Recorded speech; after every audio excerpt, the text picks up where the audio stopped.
El 15 de enero de 1916 llegaría aquí a la ciudad de Celaya uno de los personajes más importantes dentro del contexto de la Revolución Mexicana. Sería, sin más ni menos que, el primer jefe constitucionalista Venustiano Carranza. Esto, como les comentaba, en el contexto de la Revolución Mexicana, donde un año antes, aquí en la ciudad, se habían llevado a cabo durante el mes de abril las famosas batallas de Celaya. Obviamente, unas batallas decisivas donde se enfrentarían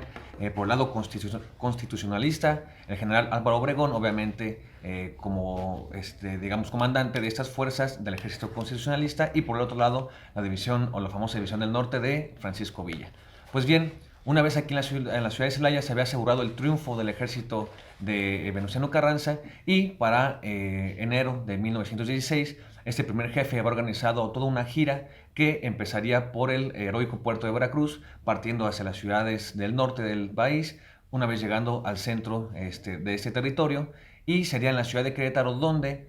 se estipularía como la capital de la República Mexicana. Una vez en esa ciudad, decidió, junto con toda una comitiva, visitar aquí esta ciudad de Celaya, obviamente para conocer cómo había sido el escenario donde se había gestado el triunfo del ejército constitucionalista. Pues bien, llegarían a través del ferrocarril en el 15 de enero de 1916, obviamente siendo recibidos por toda una serie de festejos, de vivas, de aplausos, de música, y obviamente una comitiva de las más importantes señoritas en ese entonces en esta sociedad, así como el gobernador del estado. Venustiano Carranza vendría también acompañado principalmente pues, por su familia, así como el general Álvaro Obregón,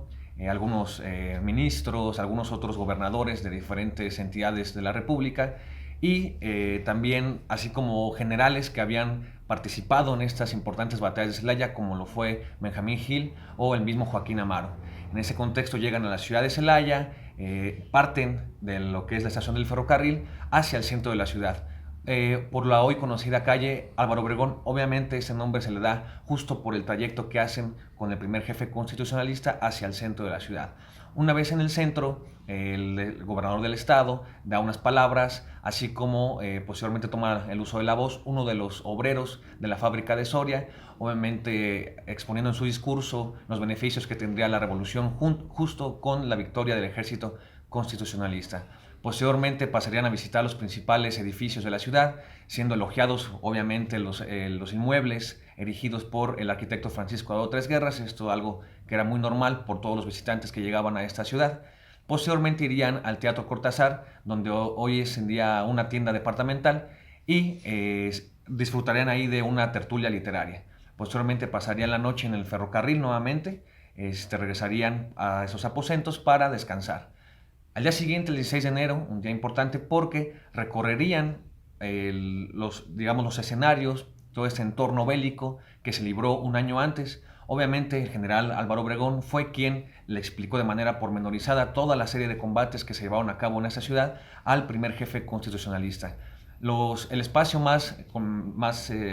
digamos, importante dentro de este contexto fue la entonces fábrica La Internacional, donde pues, se habían librado en sus alrededores las cruentas batallas de 1915, o las conocidas como las batallas de Celaya. En ese contexto, el entonces primer jefe político del ejército constitucionalista coloca la primera piedra de lo que iba a ser el monumento o uno de los monumentos para conmemorar justamente la victoria del ejército constitucionalista. Posteriormente pasarían a comer, a disfrutar de unos aperitivos, en compañía obviamente de las principales autoridades de aquí de la ciudad de Celaya, así como les comentaba, del gobernador José Ciurub de aquí del estado de Guanajuato, de los generales Joaquín Amaro, Benjamín Gil, Álvaro Obregón, algunos otros gobernadores de los estados. Posteriormente pasarían ya una vez llevado a cabo este recorrido, donde el primer jefe conocería específicamente cuáles eran los puntos o cuáles fueron los puntos estratégicos de la victoria del ejército constitucionalista. Ese mismo día, como a las 6 de la tarde, saldrían una vez llegados a la estación del ferrocarril para partir obviamente a la gira del triunfo del ejército constitucionalista. Un aspecto fundamental es la importancia que tuvo esta ciudad para la victoria de este ejército, de esta facción, que, como bien conocemos, fueron en 1915, en ese contexto, las batallas de Celaya, un aspecto fundamental. Digamos que en esta primera fase bélica militar fue aquí en la ciudad donde fue una parte decisiva para el desarrollo de la Revolución Mexicana y que pudiera ganar Venustiano Carranza, y una vez estipulada la República Mexicana en la ciudad de Querétaro, veríamos ya que para 1917 se promulgaría esta constitución que intentaría recabar todos los ideales de Francisco Villa, de Zapata y de aquellos caudillos que de alguna manera se vieron sus ideales impresos en esta constitución de 1917.